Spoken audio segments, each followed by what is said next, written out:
ଜୟ ଜଗନ୍ନାଥ। ଆଜି ଆମେ ପ୍ରମେୟର ଗୋଟେ ମ୍ୟାଥ ଆଲୋଚନା କରିଥିଲେ ଆଉ ସମାଜରେ ବି ଏ ସମ୍ବାଦର ଗୋଟେ ମ୍ୟାଥ ବି ଦେଇଛି ଅବଜେକ୍ଟିଭ, ସେଇଟା ଆମେ ଆଲୋଚନା କରିବା ହେଲା। କ୍ୱେଶ୍ଚିନ୍ ନମ୍ବର 1,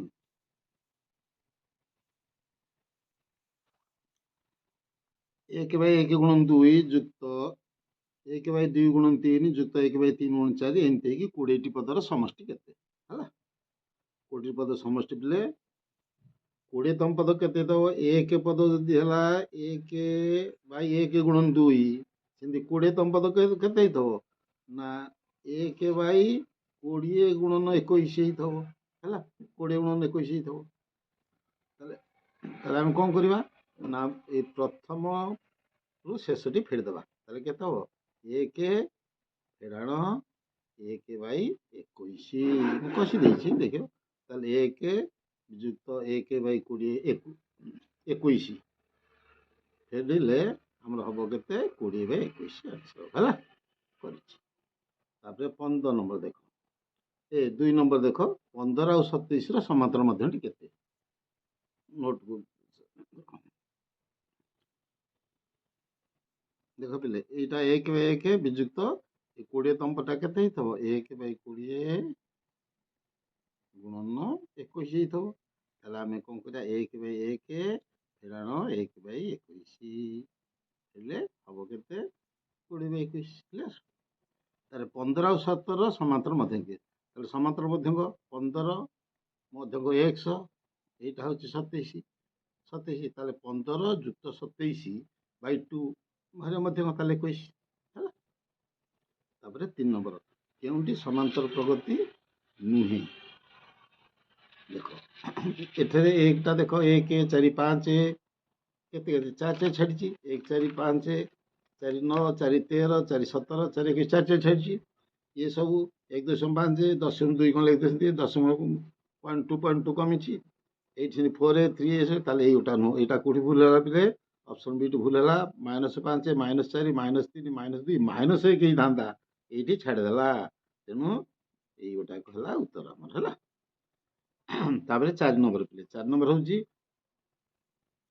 1 3 5 এমতি s 10টা পদ সমষ্টি। তাহলে a কেতে? এ হলা 1, b কেতে?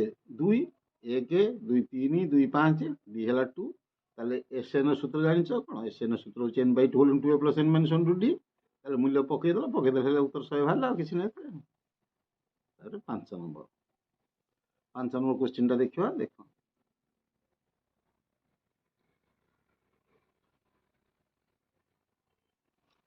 5 নম্বর, গোটে মুদ্রাକୁ 30 ଥର ଟସ୍ କଲେ ଏଚ୍ ଯେତେ ଥର ଆସିଲା ତାର 2 ଗୁଣ ଟି ଆସିଲା।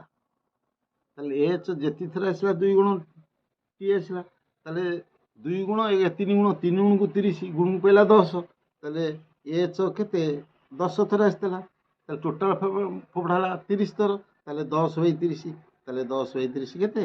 10 বাই 30 কটিলে 1 বাই 3, অপশন ডি ହେଲା। তারপরে 6 নম্বর, গোটে ব্যাগରୁ 5টি ନାଲି 6ଟି ସବୁଜ 4ଟି ନୀଳ ବଲ ଅଛି। ବ୍ୟାଗରୁ ଯଦୁର୍ଥ ଗୋଟେ ନାଲି ବଲ ବାହାରିବ। ତାହେଲେ ଟୋଟାଲ ବଲ କେତେ? 5 ଯୁକ୍ତ 6 ଯୁକ୍ତ 4 କେତେ ହେଲା? 5 6 11 4 15 ବଲ। ତାହେଲେ 15 ବଲରୁ ନାଲି 5, ତାହେଲେ 5 ବାଇ 15, 5 ବାଇ 15 କେତେ ହେଲା? 1 ବାଇ 3 କ୍ଲିୟର। ତାହେଲେ 7 নম্বর ପିଲା, স্কুল SCHOL স্কুল के 6টা অক্ষর, তাহলে ও বাচ্চার ହେଲା 1 বাই 6 ହେଲା। তারপরে 8 নম্বর দেখ, গোটে বৃত্তর ব্যাসার্ধ হচ্ছে আর হচ্ছে কেতে? 30 সেন্টিমিটর। यार गोटे चापर दैर्घ्य हूँ 18।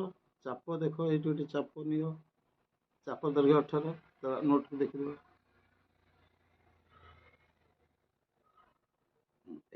8 নম্বর, বৃত্তকলা এটা গোटे বৃত্ত, এটা কেন্দ্র ହେଲା। ବ୍ୟାସାର୍ଧ ଆର ହେଉଛି କେତେ 30, ଏଇଟା ବ୍ୟାସାର୍ଧ ହେଉଛି 30। ଚାପର ଧରିଲ ଏଲ୍ ହେଉଛି ଚାପ ଏଇଟା, ଏ ତ ଚାପ ଏଇଟା, ଚାପ ହେଉଛି 18। ତାହେଲେ ବୃତ୍ତକଳାର କ୍ଷେତ୍ରଫଳ ସୂତ୍ର କ'ଣ? Half L R. ବୃତ୍ତକଳାର କ୍ଷେତ୍ରଫଳ ହେଲା ହାଫ୍ ଏଲ୍ ଆର୍। ତାହେଲେ ହାଫ୍ ଏଲ୍ ମୂଲ୍ୟ ପକାଇଦେଲ କେତେ 18, ଆର ମୂଲ୍ୟ 30, ହେଲେ 270 ବର୍ଗ ସେଣ୍ଟିମିଟର ହେଲା। ହେଲା, ସୂତ୍ର ହେଉଛି ହାଫ୍ ଏଲ୍ ଆର୍। ଏଲ୍ ଦେଇଛି, ଆର ଦେଇଛି, ସୂତ୍ର ପକାଇଦେଲ କରିଦେଲ ଆଉ କ'ଣ। ତାପରେ 9 ନମ୍ବର ଦେଖ ଦେଇଛି, 9 ନମ୍ବର ପିଲା ଦେଇଛି ଗୋଟେ ଦେଖ, ଗୋଟିଏ କୋନ୍ର ଉଚ୍ଚତା ଦେଇଛି 24। ଏଠି ଉଚ୍ଚତା ଦେଇଛି କେତେ? ଗୋଟେ କୋନ୍ ଏଇ ଉଚ୍ଚତାଟା ଦେଇଛି 24। ହେଲା, ଏ ବ୍ୟାସାର୍ଧ ଦେଇଛି 7, ବ୍ୟାସାର୍ଧ ଆର ଦେଇଛି 7। ତାହେଲେ ବକ୍ର ଉଚ୍ଚତାଟା କେତେ ହବ? আর ଯୋଉଟା ସମକୋଣୀ ତ୍ରିଭୁଜ ନାହିଁ, ଏଇଟା 24, ଏଇଟା 7, ତାହେଲେ ଏଇଟା 25। 24 ସ୍କୋୟାର ଯୁକ୍ତ 7 ସ୍କୋୟାର ବର୍ଗ 25 ଆଉ ବକ୍ର ଉଚ୍ଚତା 25। ତାପରେ 10 ନମ୍ବର ପିଲେ, 10 ନମ୍ବର ଦେଇଛି ପ୍ରିଜିମର ଭୂମି ଏକ ସମବାହୁ ତ୍ରିଭୁଜ। ଗୋଟେ ପ୍ରିଜିମର ଭୂମିଟା ହେଉଛି ପିଲେ ସମବାହୁ ତ୍ରିଭୁଜ। ହେଲା, ପ୍ରିଜିମର ଭୂମିଟା ହେଉଛି ସମବାହୁ ତ୍ରିଭୁଜ। ଉଚ୍ଚତା ହେଉଛି 5। ଉଚ୍ଚତାଟା ପ୍ରିଜିମର ହେଉଛି କେତେ? ଏଚ୍ ହେଲା କେତେ? 5। କହିଛି ପାର୍ଶ୍ୱ ପୃଷ୍ଠତଳ କ୍ଷେତ୍ରଫଳ ପ୍ରିଜିମର ଭୂମି ସମବାହୁ ତ୍ରିଭୁଜ ଉଚ୍ଚତା 5, ପାର୍ଶ୍ୱ ପୃଷ୍ଠତଳ କ୍ଷେତ୍ରଫଳ ଦେଇଛି 120। ପାର୍ଶ୍ୱ ପୃଷ୍ଠତଳ କ୍ଷେତ୍ରଫଳ ସୂତ୍ର କ'ଣ? ଭୂମିର ପରିସୀମା ଗୁଣନ ଉଚ୍ଚତା। ତାହେଲେ ଭୂମିର ପରିସୀମା, ଭୂମିଟା ଗୋଟେ ସମବାହୁ ତ୍ରିଭୁଜ, ସମବାହୁ ତ୍ରିଭୁଜ ପରିସୀମା କ'ଣ? ନା ଏଇଟା ଏଇଟା ତାହେଲେ ପରିସୀମା ତିନିଟା ଯାକ ମିଶିବ, ଏ ଯୁକ୍ତ 3a ପରିସୀମା କିନ୍ତୁ ଉଚ୍ଚତା ହେଲା କେତେ? 5। ତାହେଲେ ପାର୍ଶ୍ୱ ପୃଷ୍ଠତଳ କ୍ଷେତ୍ରଫଳ ହେଉଛି ଭୂମିର ପରିସୀମା ଗୁଣନ ଉଚ୍ଚତା। ଭୂମିର ପରିସୀମା ହେଲା 3a, ଉଚ୍ଚତା ହେଲା 5। ତାହେଲେ 120 ହେଲା 3a ଗୁଣନ 5। ତାହେଲେ 5 ଏପଟେ ଗୁଣା ହେଇଛି, ଏପଟେ ହରା ହେଇଯିବ। 120ରେ 5 ହେଲେ 24, ତାହେଲେ 3a ହେଲା 24, a ହେଲା କେତେ? 8। ତାହେଲେ ବାହୁ 50 ହେଲା କେତେ? ବାହୁ ହେଲା 8। କ୍ଲିୟର? ତାପରେ ଆମର 10 ନମ୍ବର ହେଲା 11 ନମ୍ବର। 11 ନମ୍ବର ଦେଇଛି ନା ଗୋଟେ ସିଲିଣ୍ଡର ପିଲେ, ଗୋଟେ ସିଲିଣ୍ଡର ଦେଇଛି। ସିଲିଣ୍ଡର ଭୂମିର ବ୍ୟାସାର୍ଧ ଯେତିକି ଉଚ୍ଚତା ସେତିକି। ଏଇଟା ସିଲିଣ୍ଡର ଉଚ୍ଚତା, ଏଇଟା ହେଉଛି ବ୍ୟାସାର୍ଧ। ତାହେଲେ କହିଛି ବ୍ୟାସାର୍ଧ ଯେତିକି ଉଚ୍ଚତା ସେତିକି।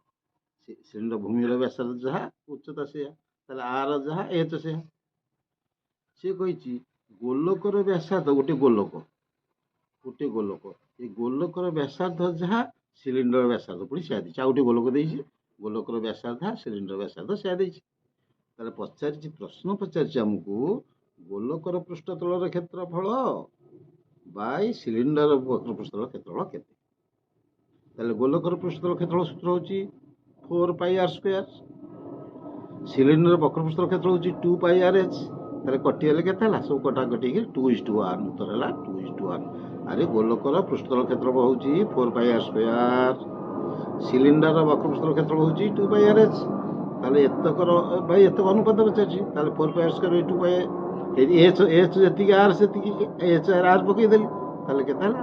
2/1, 2:1 ହେଲା। କ୍ଲିୟର? ତାପରେ 12 ନମ୍ବର ପ୍ରଶ୍ନ ଦେଇଛି କ'ଣ ପିଲେ? 12 ନମ୍ବର ପ୍ରଶ୍ନ ଦେଖିଦେବା ଟିକେ।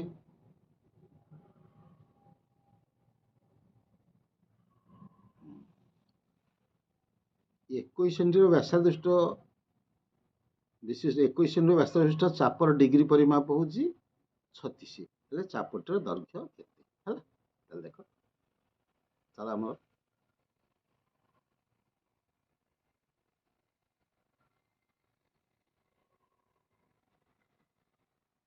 ତାହେଲେ ଦେଇଛି ଆର 21, ଏ ବ୍ୟାସାର୍ଧ ଦେଇଛି ପିଲେ 21, ଥିଟା ଦେଇଛି 36, ଥିଟା ଦେଇଛି 36, ଥିଟା ଦେଇଛି ଏଲ୍ କେତେ ପଚାରିଛି? ଚାପ କେତେ ପଚାରିଛି? ହେଲା, ତାହେଲେ ଚାପ ସୂତ୍ର କ'ଣ? ଚାପ ସୂତ୍ର ହେଉଛି କ'ଣ? ନା ଏଲ୍ ର ସୂତ୍ର ହେଉଛି θ/360 ଇଣ୍ଟୁ 2πr। ଏଲ୍ ର ସୂତ୍ର ମନେ ରଖ, θ/360 ଇଣ୍ଟୁ 2πr। ପକେଇଦେଲ, ପକେଇ ଦେଇକିରି ସରଳ କରିବ, ସରଳ କଲେ ଯାହା ବାହାରିବ, ବାହାରିଛି କେତେ? 13.2 ବାହାରିଛି। ଆରେ ଏଲ୍ ଦେଇଛି, ଏଲ୍ ପଚାରିଛି, ଆର ଦେଇଛି 21, ଥିଟା ଦେଇଛି 36, ସୂତ୍ର ଏଲ୍ ର ସୂତ୍ର ହେଉଛି କ'ଣ? θ/360 ଇଣ୍ଟୁ 2πr। ମୂଲ୍ୟ ପକେଇଦେବ, ମୂଲ୍ୟ ବାହାରିଲେ ବାହାରିଲା ଏତିକି କେତେ 13.2 ବାହାରିବ ହେଲା। ତାପରେ 13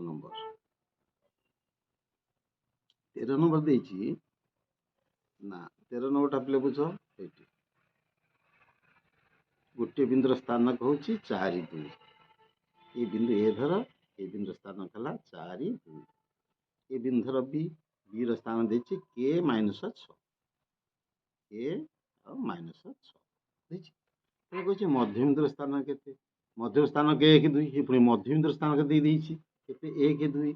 ଏ ମଧ୍ୟମ ସ୍ଥାନ ଦେଇଛି 1 ଆଉ -2। 1 ଆଉ -2 ଦେଇଛି। ତାହେଲେ k ର ମୂଲ୍ୟ ବାହାରି ଗଲା। ତାହେଲେ k ର ମୂଲ୍ୟ କେତେ ସହଜ? କ'ଣ ୟାର ଏଇ ଏ ସ୍ଥାନକ ଧର x y।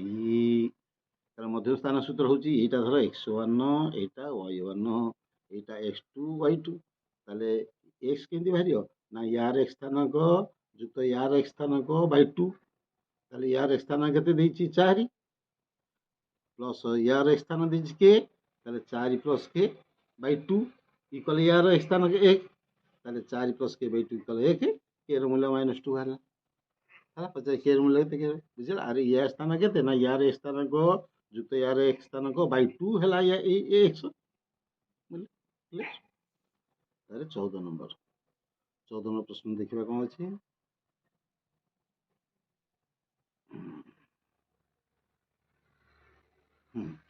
ନିମ୍ନୋକ୍ତ କେଉଁ ବିନ୍ଦୁ ଦ୍ୱୟ ମୂଳ ବିନ୍ଦୁ ଠାରୁ ସମଦୂରତ୍ୱ? ଦେଖ ଅପସନ୍ ବି କ'ଣ କେମିତି? ଦେଖ ଏଇଟା ପିଲେ, ଏଇଟା ହେଉଛି x ଓ x ଡ୍ୟାସ୍, ଏଇଟା ହେଉଛି y ଓ y ଡ୍ୟାସ୍। ଏଇଟା x ଆକ୍ସିସ୍। ତାହେଲେ 0 1। ତାହେଲେ 0 1 ଅର୍ଥ କ'ଣ ଏଇଠି ବୁଝ? ନା 0 ଅର୍ଥ x ର ମୂଲ୍ୟ 0, y ର ମୂଲ୍ୟ 1। ତାହେଲେ 0 x କୁଆଡ଼େ ଯିବାନି, ଉପରକୁ 1 ଗଲେ x 1 ଗଲି। ପୁଣି -1 0। ତାହେଲେ x ର ମୂଲ୍ୟ -1, y ର ମୂଲ୍ୟ 0। ତାହେଲେ -1 ଆସିଲି, ଏପଟକୁ 1 ବାଟ ଆଇଲି, ଆଉ ଗଲିନି କୁଆଡ଼େ। ତାହେଲେ ଇଏ ଏଠୁ ଯେତିକି ବାଟ, ଇଏ ଏଠୁ ସେ ଇଏ ତ 1, ଇଏ 1। ତାହେଲେ ଏଇ ବିନ୍ଦୁଟି ହେଲା କ୍ଲିୟର। ତାପରେ ଦେଖିବା ଆମେ ହେଲା। ତାପରେ ଦେଖିବା କୋଉ ନମ୍ବର? 15 ନମ୍ବର। ଦେଖ ବଢ଼ିଆ ପ୍ରଶ୍ନ। 15ଟା କ'ଣ? 15 ନମ୍ବର ପିଲେ ନା a -2 ଗୋଟିଏ ବିନ୍ଦୁ, ଆଉ ଗୋଟିଏ ବିନ୍ଦୁର ସ୍ଥାନକ 2 5, ଆଉ ଗୋଟିଏ ବିନ୍ଦୁ ସ୍ଥାନକ 2 10। ତାହେଲେ ଏ ତିନୋଟି ବିନ୍ଦୁ ଗୋଟିଏ ସରଳ ରେଖାରେ ଅଛନ୍ତି। ଏ ତିନିଟା ବିନ୍ଦୁ ଗୋଟିଏ ସରଳ ରେଖାରେ ଅଛନ୍ତି, ଗୋଟିଏ ସରଳ ରେଖାରେ ଅଛନ୍ତି। ସେ କହିଲା ଏ ର ମାନ କେତେ? ଦେଖ ଭାରି ଟ୍ରିକି କୋଶ୍ଚିନ୍ଟା। ଦେଖ ୟାର x ସ୍ଥାନକ ଏ ହେଲା 2, ୟାର x ସ୍ଥାନକ ହେଲା 2। ତାହେଲେ ଇଏ ଯେତେବେଳେ ସବୁ ଗୋଟିଏ ସରଳ ରେଖାରେ ରହୁଛନ୍ତି, ୟାର ବି ସେଇ ସମାନ ହବ। ତାହେଲେ ଇଏ 2 ଅଛି, ଇଏ 2 ଅଛି, ତାହେଲେ ଏ ହବ 2 ହେଲା। ଉତ୍ତର ହେଲା 2। କ୍ଲିୟର। ତାପରେ ଆମେ ଦେଖିବା କ'ଣ ହେଲା। ତାପରେ ଦେଖିବା ଆମେ 16 ନମ୍ବର। 0 2 ଆଉ 2 0 ବିନ୍ଦୁର ସଂଯୋଗ ରେଖାଖଣ୍ଡକୁ 3:2 ଅନୁପାତ ଅନ୍ତର ଦେଖ।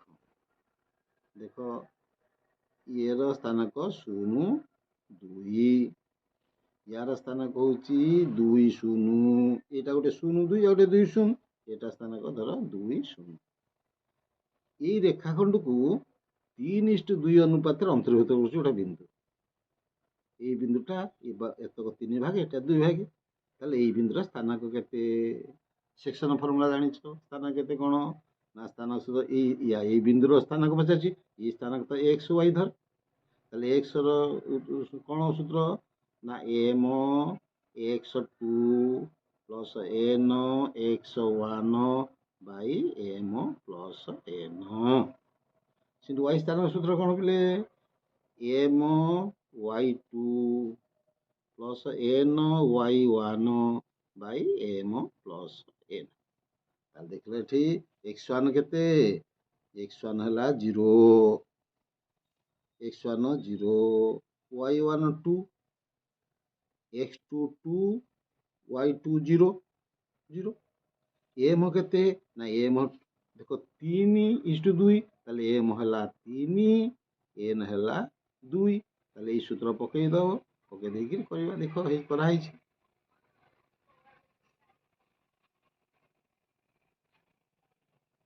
ଦେଖ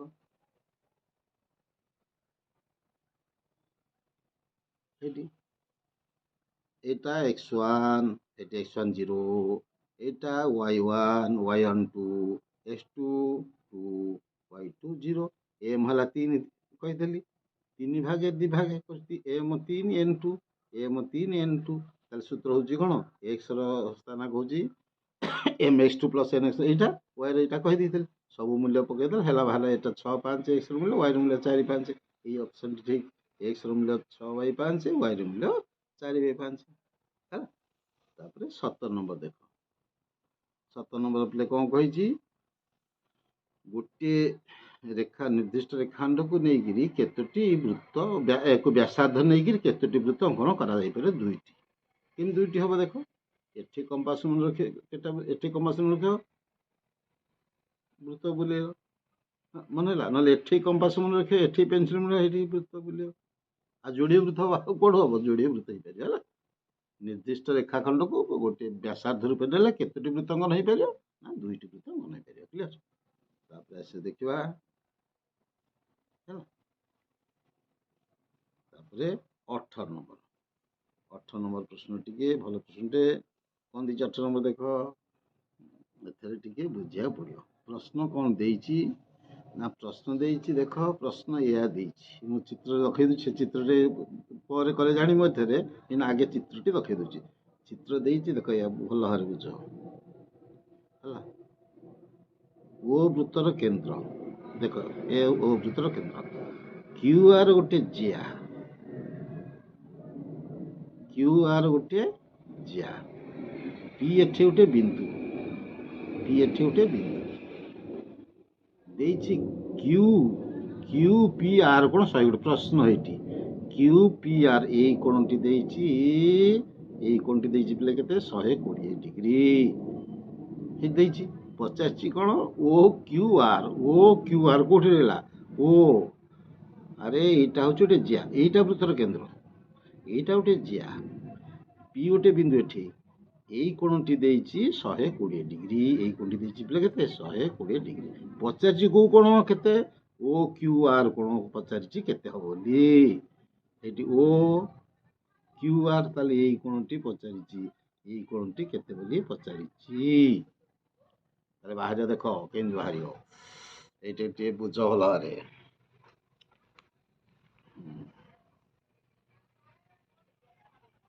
ମୁଁ ଯାହା କହୁଛି, ଧର ନାଁ ଦେଇଛି, ଏଠି ଗୋଟେ ଟି ଦେଇଛି, ଟି ଦେଖ ବୁଝ, ଏଠି ଗୋଟେ ଟି ବିନ୍ଦୁ ଦେଲି, ତାହେଲେ ଏଇ ଚାପ, ଏଇ ଯୋଉଠି ଆଇଲି, ଏ କ୍ୟୁଠୁ ଆଇଲି, କ୍ୟୁ ଟି ଆର, ଏଇ ଯୋଉ ଚାପ, ଏଇ ଯୋଉ ଚାପ ପିଲେ, ଏଇ ଯୋଉ ଚାପଟା ଗଲି, ଏଇ ଚାପର ଏଇଟା ହଉଛି କି କୋଣ, ନା ପରିଧିସ୍ଥ କୋଣ, ପରିଧିସ୍ଥ କୋଣଟି କେତେ ଡିଗ୍ରୀ, 120 ଡିଗ୍ରୀ, କେତେ ଡିଗ୍ରୀ ଦେଇଛି, 120 ଡିଗ୍ରୀ।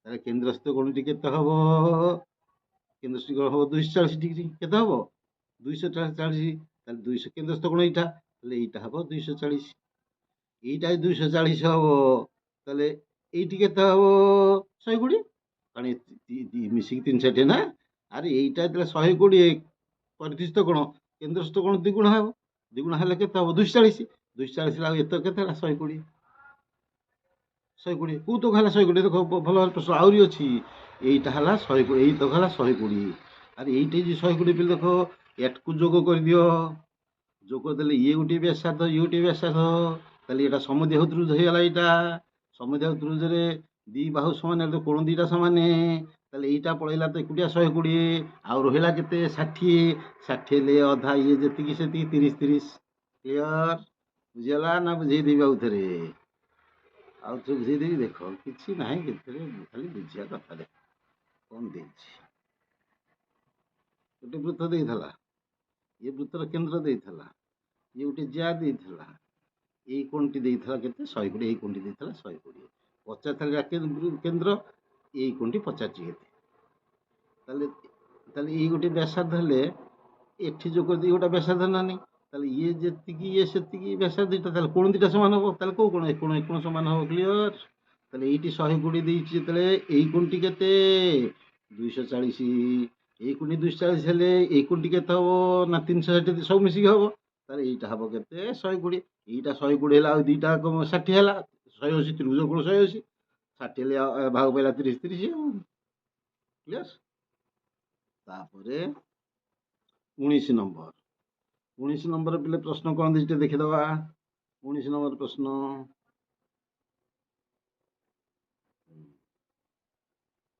19 ନମ୍ବର ପ୍ରଶ୍ନ କ'ଣ ଦେଇଛି? ଗୋଟିଏ ବୃତ୍ତର ଏକ ଜ୍ୟାରେ ଦୈର୍ଘ୍ୟ ଦେଇଛି, ଏକାର ଦେଇଛି ଜ୍ୟାର ଦୈର୍ଘ୍ୟ। ଗୋଟେ ବୃତ୍ତରେ ଏକ ଜ୍ୟାର ଦୈର୍ଘ୍ୟ, ୟାର ବ୍ୟାସାର୍ଧ ଦୈର୍ଘ୍ୟ ସମାନ। ଦେଖ କେତେ ବଢିଆ ପ୍ରଶ୍ନ। এই ବୃତ୍ତର କେନ୍ଦ୍ର କହିଛି ଜ୍ୟାର ଦୈର୍ଘ୍ୟଟା ଯେତିକି ବ୍ୟାସାର୍ଧ ଦୈର୍ଘ୍ୟ ସେତିକି।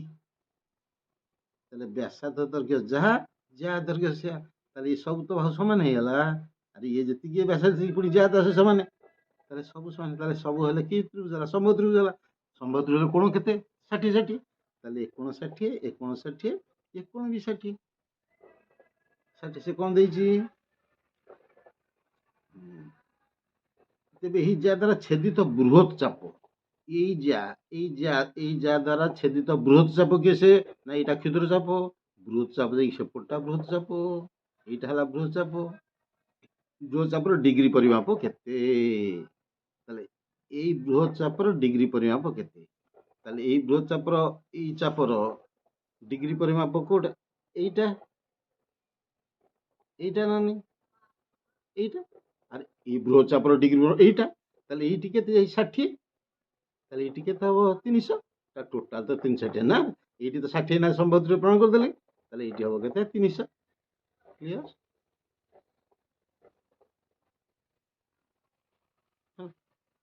তারপরে 20 নম্বর, 20 নম্বর ହେଲା ଗୋଟିଏ ବୃତ୍ତରେ ଏକ ଜ୍ୟା ର ଗୋଟିଏ ପ୍ରାନ୍ତ ବିନ୍ଦୁ।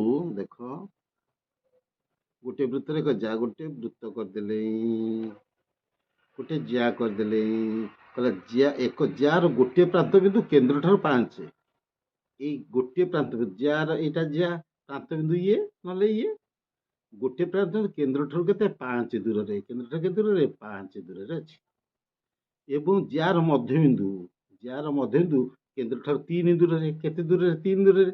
ତାହେଲେ ଏଇଟା 5, ଏଇଟା 3 ହେଲେ ଏଇଟା 4। ଆରେ 5 ସ୍କୋୟାର 3 ସ୍କୋୟାର ହେଲେ 4 ସ୍କୋୟାର ସମକୋଣୀ 5 3 4। ତାହେଲେ ଇଏ 4 ହେଲେ ଏତ କେତେ ହଉଛି? 4 4 8। ତାହେଲେ ଜ୍ୟାର ଦୈର୍ଘ୍ୟ 8। କ୍ଲିୟର? ତାପରେ ଆସିଲା ଆମର କୋଉ ନମ୍ବର? 21 ନମ୍ବର ହେଲା। 21 ନମ୍ବର ଦେଇଛି କ'ଣ? ଦତ୍ତ ଚିତ୍ରରେ କେଉଁ କୋଣଟି ଏପିବି ଚାପର, ଏଇଠି ପିଲେ ଦେଖ, এই এপিবি চাপ, এটা এপিবি চাপর পরিপূরক চাপান্তরিত কোণ। ইয়ার পরিপূরক চাপ এইটা A Q B, option D. Option D পরিপূরক চাপান্তরিত সেইটা, এই চাপর এটা পরিপূরক চাপান্তরিত এই কোণটা। তারপরে 22 ହେଲା। 22 নম্বর হচ্ছে সামান্য সম্ভাব্য দুর্ঘটনা এড়াইবা ପାଇଁ ପିଛା କରିବା ଦୂରତା କିଏ କରିଥାଏ? କିଏଟା ତମର ସବ୍ କୋଶ୍ଚିନ୍ ହେଲା, କିଏ ସିଆର? ନା ଆମର ଜାତୀୟ ନିରାପତ୍ତା ପରିଷଦ, ଅପସନ ସି ହେଲା। 22 ହେଲା ଅପସନ ସି। କ୍ଲିୟର ମନେ ହେଲା?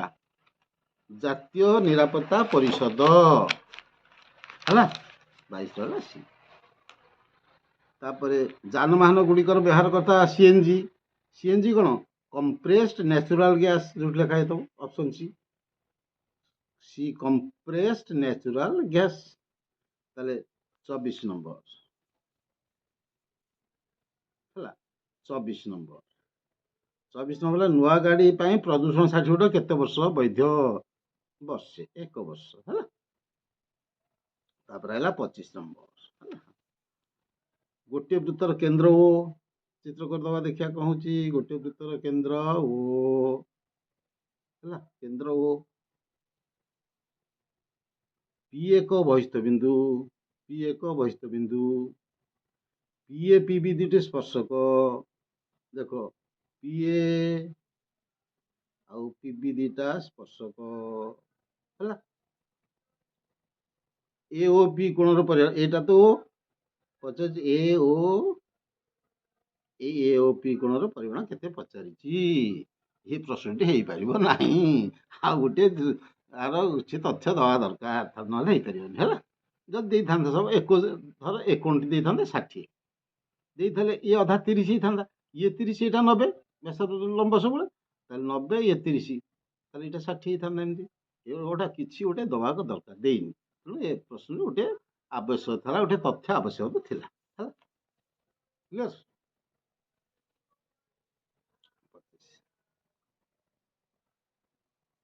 26 ନମ୍ବର 26 ନମ୍ବର ପିଲା ଦେଖ, ଗୋଟେ x + 2y = 0 ସମୟ ସମାଧାନ। ଏଇଟା ତମେ କରିବ ନିଜେ, ମୁଁ କାହିଁକି କହୁଛି ତମେ କରିବ ପିଲେ ନା, x ର ମୂଲ୍ୟ 4 ପକେଇବ, y ର ମୂଲ୍ୟ 2 ପକେଇବ, ଦେଖିବ ଶୂନ ହଉଛି ନା ନାହିଁ।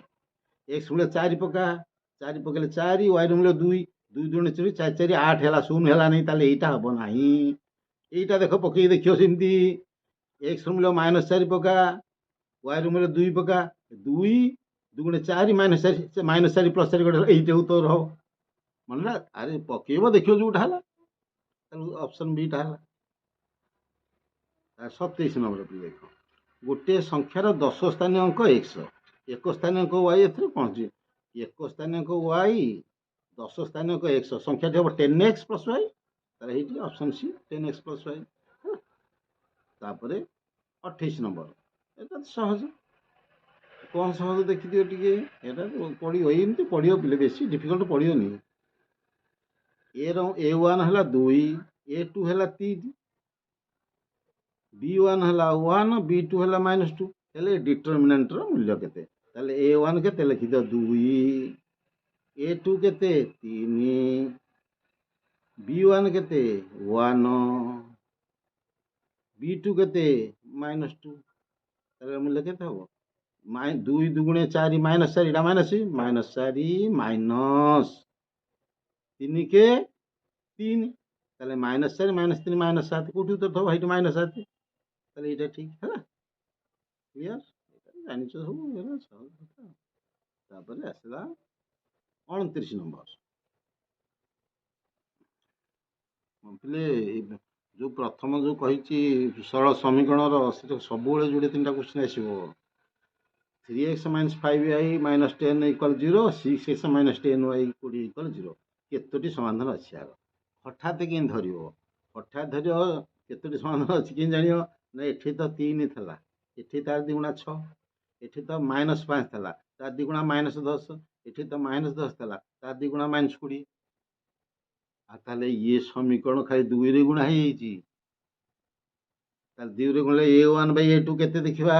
ନା 3/6। b1/b2 ଦେଖିବା କେତେ? -5/-10, -5/-10, c1/c2 ଦେଖିବା କେତେ? -10/-20, -10/-20। তাহলে ইয়ে 3/6 হাফ, 1/2, ইয়ে সেই 1/2, ইয়ে সেই 1/2, তাহলে কଣ ହେଲା? a1/a2 = b1/b2 = c1/c2 ହେଇଗଲା। তাহলে କଣ ଦ୍ୱିତୀୟଟା ଅସଂଖ୍ୟ ସମାଧାନ, କଣ ଅସଂଖ୍ୟ ସମାଧାନ, a1/a2 = b1/b2 = c1/c2 ହେଲେ ଅସଂଖ୍ୟ ସମାଧାନ। ମନେ ହେଲା?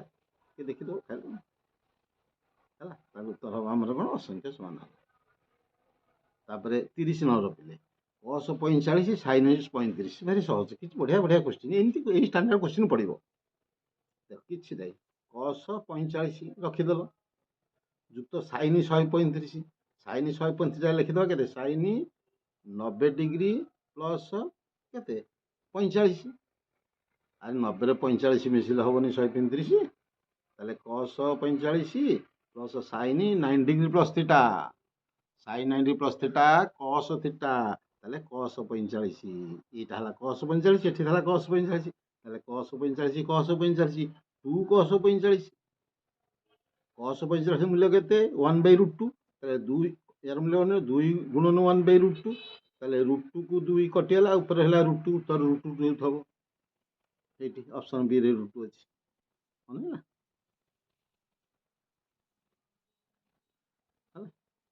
ତାପରେ ଦେଖ, କଷିଛି ସବୁ ନୋଟ୍ ଦେଇଛି, ଦେଖିବ ବୁଝେଇ ଦଉଛି। 31 নম্বর, 29 ମିଟର ଉଚ୍ଚତା 32 ଘର, ଏଇଟା 32 ଘର, ୟାର ଉଚ୍ଚତା ହେଲା 29 ହେଲା। ଏକ ଜାହାଜର କୌଣିକ ଉନ୍ନତି ପରିମାଣ 30 ଡିଗ୍ରୀ। এইଠି ବତିଘର ଉପରେ ଏଇଟା ବତିଘର। ଏଇଠି ଗୋଟେ ଲୋକ ଦେଖିଲା, ଏ ଲୋକ କୋଉଠି ଦେଖିବା ଥାଏ, ଲୋକ ଏମିତି ସିଧା ଚାହିଁବ, ଏମିତି ଚାହିଁବ, ସିଧା ସେ ଚାହିଁବନି ବା ସେ ଆଉ ଦେଖିଲା ଏଠି ଜାହାଜଟି, ତାହେଲେ ତାର କୌଣିକ ଅବନତି ଘଟିଲା। କଣ ଅବନତି ଘଟିଲା? କେତେ ଘଟିଲା? 30 ଡିଗ୍ରୀ, 30 ଡିଗ୍ରୀ ଘଟିଲା। ତାହେଲେ କହିଛି ଜାହାଜଟି କେତେ ଦୂରରେ ଅଛି। ବତି, ଏଇଟା ବତି ଖୁଣ୍ଟ, ଜାହାଜଟି କେତେ ଦୂର ଅଛି। ତାହେଲେ ଏଇଟା 30 ହେଲେ ଏଇଟା 30, ଏକାନ୍ତର ଗୁଣ। ତାହେଲେ ଏଇଟା 30, ତାହେଲେ 30 ହେଲେ ଏଇଠି ଦେଇଛି ବତି ଖୁଣ୍ଟର ଉଚ୍ଚତା ଦେଇଛି 29, 29 ଦେଇଛି। ତାହେଲେ ଏଇଟା 30 ଧର, ଏଇଟା 30 ହେଲେ ଏଇଟା 30, ତାହେଲେ tan 30 ପକେଇ ଦିଅ। tan থিটা, tan 30 ଗଲ କେତେ? ସମ୍ମୁଖୀନ ଭାବି ସଂଲଗ୍ନ ଭାବ, ତାହେଲେ 29/29 ଏଇଟା ଦୂରତା ABC ଦେଇଦିଅ, ABC। ତାହେଲେ tan 30 ହେଲା, ଦେଖ tan 30 ହେଲା କେତେ ନା 29/BC, କଷି ଦେଇଛ ଗୋଟେ। tan 30 ହେଲେ 1/√3, 1/√3 ଗଲେ କେତେ ହେଲା? 29/BC। ତାହେଲେ BC କେତେ ହବ? 29√3 ବଜ୍ରଣ, ତାହେଲେ BC ର ମୂଲ୍ୟ ହବ 29√3। ହେଲା, କଷି ଦେଇଛି। କୋଉଠି 29√3 ଥବ ଦେଖିଦବା, ଏଇଠି ଅପସନ୍ ଡି। କିଛି ନାହିଁ, ବଢିଆ ବସିଛି। ତାପରେ ଦେଖିବା ଆମେ 32 ନମ୍ବର। 32 ନମ୍ବର ପିଲେ ଦେଖ, tan 5, tan 25, tan 30, tan 65, tan 85 ର ମୂଲ୍ୟ କେତେ? ଭାରି ବଢିଆ ଭାବରେ ଦେଖ, ଦେଖ tan 5 ମୁଁ ଲେଖୁଛି, ଦେଖ ଖାତାରେ ନୋଟ୍ କରିଦେବା, ନୋଟ୍ ଦେଖିଦେବା।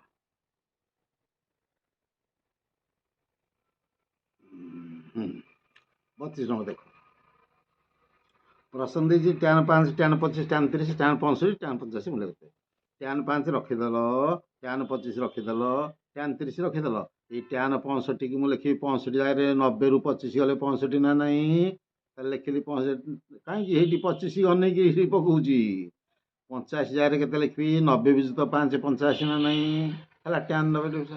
ତାହେଲେ ଦେଖ ରହିଲା tan 90 degree minus theta cot theta cot 25, tan 90 ହେଲା cot 5, ତାହେଲେ tan 5 ଗୁଣନ cot 5 1, tan theta cot theta 1, tan 25 into cot 25 1, ତାହେଲେ 1 ଆଉ ରହିଲା tan 30, tan 30 ମୂଲ୍ୟ 1/√3 clear.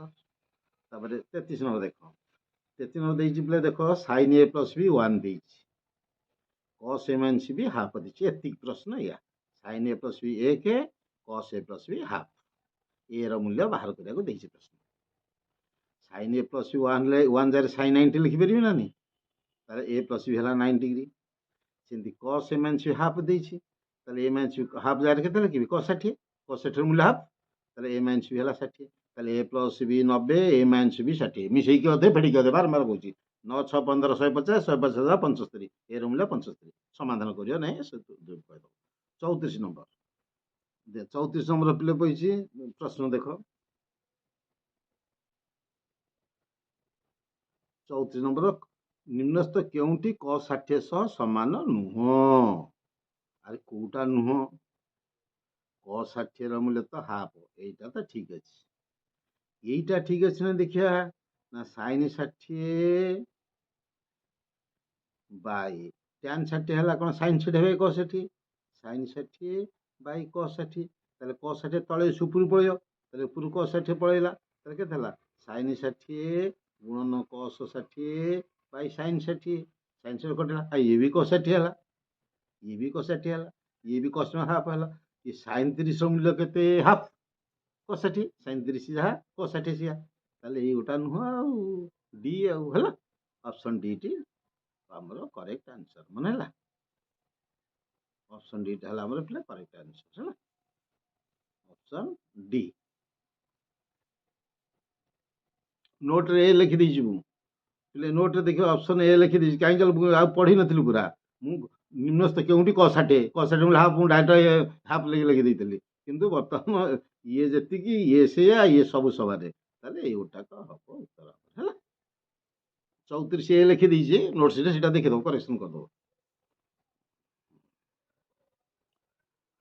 35 number, x square minus kx plus 6 ଗୋଟିଏ ମୂଳ 3 ହେଲେ k ର ମୂଲ୍ୟ କେତେ? କ'ଣ ଏଥିରେ ଅଛି? ଗୋଟିଏ ମୂଳ 3, ତାହେଲେ x ଜାଗାରେ 3 ପକେଇଦବ, 3 ର square x square, 3 square minus k into 3 plus 6 equal 0 k ର ମୂଲ୍ୟ ବାହାରି ପଡ଼ିବ। ଯାହା ବାହାରେ ଦେଖ କଷି ଦେଇଛି ଦେଖିଦିଅ।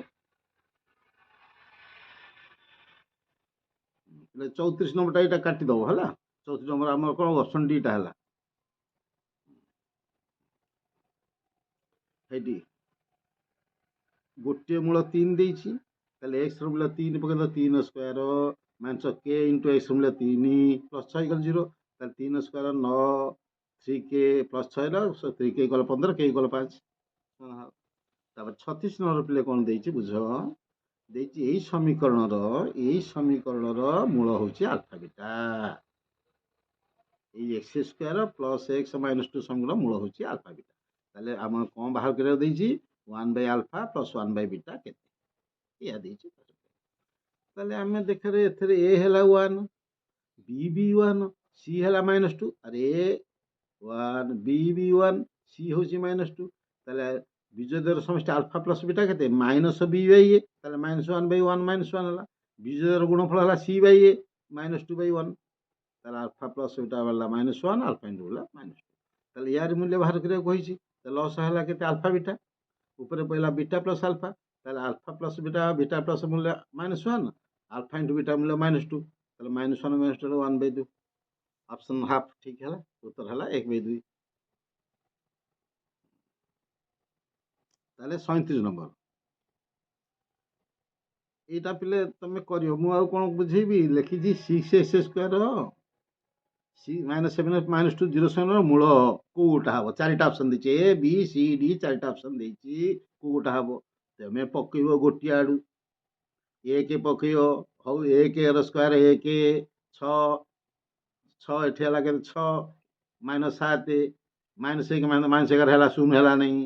ଦେଖ 2 ପକେଇକି ଦେଖିବ 2 ର ସ୍କୋୟାର 4 6 ଚଉକୁ 24 ଏଇଟା ହେଲା। ଏଇଟା ଦେଖ 2 2 7 14 10 24 -24 ପ୍ଲସ୍ 24 0 ଏଇଗୁଟା ସିଦ୍ଧ କରିଦେଉଛି। ବି ର ମୂଲ୍ୟ ଏଇ ଯୋଉ ଏକ୍ସ ର ମୂଲ୍ୟ -2 ନେଲେ 0 ଆସୁଛି। ତାହେଲେ ଅପସନ୍ ବିଟା ଠିକ୍। କ୍ଲିୟର। ତାପରେ 38 ନମ୍ବର ପିଲେ କ'ଣ ଦେଇଛି, ଏମିତି କୋଶ୍ଚିନ୍ ପଢ଼ିବା ସହଜ ଦେଇଛି ଯେ ଦେଇଛି ପ୍ରଶ୍ନ ଲେଖିଛି 38 ନମ୍ବର ଗୋଟେ ଦୀଘା ସମୀକରଣର ବୀଜ ମୂଳ 2ଟା ଦେଇଛି, ମୂଳ 2ଟାର ଯୋଗଫଳ ଦେଇଛି 5, ଗୁଣଫଳ ଦେଇଛି 6। ସମୀକରଣଟି ଗଠନ କର। ସମୀକରଣ ଗଠନ ସୂତ୍ର କ'ଣ ନା x ସ୍କୋୟାର ମାଇନସ୍ ଆଲଫା plus beta into X plus ଆଲଫା ଇଣ୍ଟୁ ବିଟା 0, ତାହେଲେ ଆଲଫା plus beta 5 x square minus 5x ଆଲଫା ପ୍ଲସ୍ ଇଣ୍ଟୁ ବିଟା 6। ସମୀକରଣ ଗଠନ ସୂତ୍ର ହେଉଛି x ସ୍କୋୟାର ମାଇନସ୍ ଆଲଫା plus beta into X plus ଆଲଫା ଇଣ୍ଟୁ ବିଟା ଇକ୍ୱାଲ୍ 0। ସୂତ୍ର ପକେଇଦେବା, ଆଲଫା ପ୍ଲସ୍ ବିଟା ଦେଇଛି, ଆଲଫା into beta ଦେଇଛି, କଲା ଆଉ କ'ଣ ହେଲା, କିଛି ନାହିଁ ସହଜ। ତାପରେ ଆଇଲା 39 ନମ୍ବର। 39 ନମ୍ବର ଟିକେ ମୁଣ୍ଡ ଖଟେଇବ ପିଲେ। କ'ଣ ଖଟେଇବ ନା ଦେଖ ଚିତ୍ରଟି ଦେଇଛି, ଦେଖ ଚିତ୍ରଟି ରଖେଇ ଦେଉଛି, କ'ଣ ଦେଇଛି ବୁଝ ଭଲରେ ବୁଝ। ଦେଖ ଚିତ୍ର କ'ଣ ଦେଖ ଏ ବି ସି ଗୋଟେ ତ୍ରିଭୁଜ ହେଲା। ଏମିତି ଗୋଟେ ଏମିତି ଡି ଗୋଟେ ଟାଣିଛି, ଡି ଟାଣିଛି, କହିଛି କ'ଣ ଦେଖ ପିଲେ ଏଇ କୋଣଟି ହେଇଟି ଏଇ କୋଣଟି ହେଉଛି ଏଇ କୋଣ ସହିତ ସମାନ, ଏତିକି ଦେଇଛି। ଏଇ କୋଣଟା ଏଇ କୋଣ ସହିତ ସମାନ ଦେଇଛି, ଏଇଠି ଏ କୋଣଟା ଏଇଠି ଏ କୋଣ ସହିତ ସମାନ ଦେଇଛି। ପୁଣି କ'ଣ ଦେଇଛି ଏଇ ଦେଇଛି 3, ଏଇ ଦେଇଛି 3, ଇସି ଦେଇଛି 2, ଇସି ତକ ଇତକ ଦେଇଛି 2, ଏଡି ଏଇ ଉପତକ ଦେଇଛି 2, ପଚାରିଛି এবি କେତେ, ପଚାରିଛି এবি କେତେ ବୋଲି ପଚାରିଛି। ଦେଖ ବୁଦ୍ଧି ଏଠି ବୁଦ୍ଧି କର ସବୁବେଳେ ସବୁ। ତାହେଲେ ଯୋଡ଼ିଏ ତ୍ରିଭୁଜ ହେଇଠି ଏଇ ଯୋଉ ଟିକ୍ ଚିହ୍ନ ମାରିଲି ପିଲେ ଏ ଡି ଇ ଏ ଗୋଟିଏ ତ୍ରିଭୁଜ ନା ନାହିଁ ଦେଖିଲ। ଆଉ ମୂଳ ତ୍ରିଭୁଜ ବଡ଼ଟା ଏ ବି ସି ଏ ଗୋଟିଏ ତ୍ରିଭୁଜ ନା ନାହିଁ। ତାହେଲେ ଉପରେ ଏଇ ଟିକି ତ୍ରିଭୁଜ ଆଉ ଏ ବଡ଼ ତ୍ରିଭୁଜ, ଏ ଭିତରେ କ'ଣ ଆମେ ଦେଖୁଥାଏ, କ'ଣ ଦେଖୁଥାଏ ନା ୟାର ଗୋଟିଏ କୋଣ ୟାର ଗୋଟିଏ କୋଣ ସମାନ ଅଛି ହେଲା। ପୁଣି ଏଇଠି ଏଟା ଟିକିରେ ଅଛି, ଏଟା ବି ବଡ଼ରେ ଅଛି, ଆଉ ତାହେଲେ ଦୁଇଟା କୋଣ ସମାନ ହେଲେ ତୃତୀୟ କୋଣ ସମାନ ହେଇଯିବ, 3 କୋଣ 180 ଡିଗ୍ରୀ। ତାହେଲେ ଏଇଠି ଯୋଉ ଏଠି ମୁଁ ଲେଖିଲି ଏଠି ମୁଣ୍ଡୁଳି ଦେଲି, ଏଇ ମୁଣ୍ଡୁଳିଟା ଆଉ ଫାଲତୁ ଏଇ କୌଣସି ସମାନ। କ୍ଲିଅର? ତାହେଲେ ତିନି କୋଣ ସମାନ ହେଇଗଲା, ତ୍ରିଭୁଜ ସଦୃଶ ହେଇଯିବେ, ସଦୃଶ ହେଲେ ବାହୁଗୁଡ଼ିକ ସମାନୁପାତି ହେଇଯିବେ। ବାହୁଡ଼ି ସମାନ ଦେଲେ ତାହେଲେ ଏ ଦୁଇଟା ତ୍ରିଭୁଜ ସଦୃଶ ହେଇଗଲା। ତାହେଲେ A by A B equal D by B C. କେମିତି ସଦୃଶ କେମିତି ହେବେ? ଦେଖ ସମାନ କୋଣକୁ ପକେଇବ। ଧର ଦେଖ ଏଇ ଟିକି ତ୍ରିଭୁଜରୁ ଗଲ, ଏଇ କୋଣ ସହିତ ଏ କୋଣ ସମାନ, ୟାର ଆଗ ବାହୁ ୟାର ଆଗ ବାହୁ ତାହେଲେ ଏତକ ବାଇ ଏତକ ହବ। ପଢେଇଛି ମୋ ଜୋମେଟ୍ରି ଦେଖିବ, ବେସିକ ଜିନିଷ ଯେତେବେଳେ ପଢେଇଛି ଜୋମେଟ୍ରିର ମୌଳିକ ଧାରଣା ଦଶମର ଯୋଉ ଭିଡ଼ିଓ, ସେଇଟା ଦେଖିବ ଭଲ ଭାବରେ ବୁଝେଇଛି। ହେଲେ ଏତିକି ହେଲା। ଏତିକି ହେଲା ପରେ ଏଇ by A B equal D by C ହେଲା। ତାହେଲେ ଏଇ by B equal A D by A C. ତାହେଲେ ଏଇ ରମିଲା 3 by A B equal A D by A C. ଏସିଟା ହେଉଛି କ'ଣ ପିଲେ? ନା ଏସିଟା ହେଉଛି ଏ ଡି ପ୍ଲସ୍ ଡି ବି।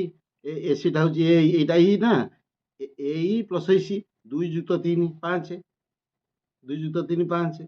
ତାହେଲେ ହେଲା କେତେ? 3 ବାଇ ଏ ବି ହେଲା 2 ବାଇ 5।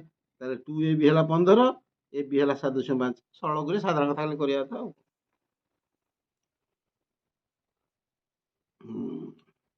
40 ନମ୍ବର ପିଲେ ଗୋଟେ ପ୍ରଶ୍ନ ପଚାରିଛି, କ'ଣ ଦେଇଛି?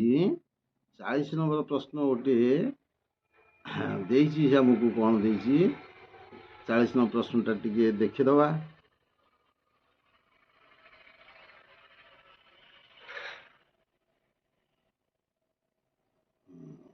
40 ନମ୍ବର ପ୍ରଶ୍ନ ଦେଖ।